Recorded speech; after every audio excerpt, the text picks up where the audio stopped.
حضور تاجدار مدینہ صلی اللہ علیہ وآلہ وسلم کے پیارے صحابی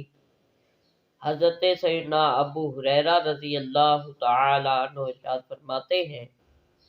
کہ آقا کریم صلی اللہ علیہ وآلہ وسلم نے ارشاد فرمایا کہ جو بندہ اپنے مال کی زکوٰۃ نہیں نکالتا تو قیامت کے دن وہی اس کا مال جس کی اس نے زکوٰۃ نہیں نکالی وہ گنجے سانپ کی شکل میں بنا کر اس کے گلے میں لٹکا دیا جائے گا توق بنا کر، اور وہ اسے ڈستا رہے گا اور کہے گا کہ میں تیرا دنیا کا وہ مال ہوں جس کی تو زکوٰۃ ادا نہیں کرتا تھا۔ اس لیے آخرت کے عذاب سے بچنے کے لیے جس کو بھی اللہ رب العزت نے رزق عطا کیا ہے وہ صاحب نصاب ہے، اگر اس پر زکوٰۃ واجب ہے تو وہ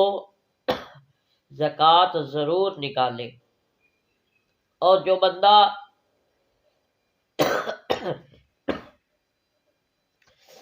اپنے مال سے زکوٰۃ نکالتا ہے،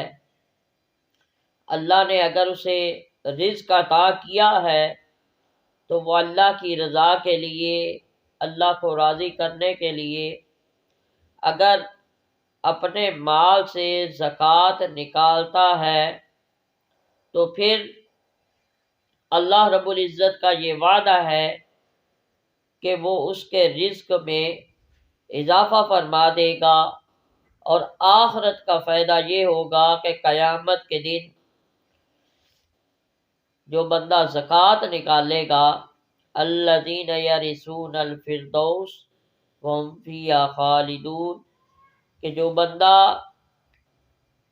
زکوٰۃ نکالتا ہے اپنے مال سے تو اللہ رب العزت اسے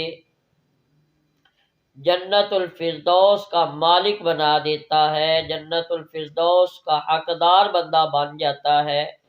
جب وہ اپنے مال سے زکوٰۃ نکالتا ہے تو وہ جنت الفردوس کا مالک بن جاتا ہے، ہمیشہ ہمیشہ وہ اس میں رہے گا۔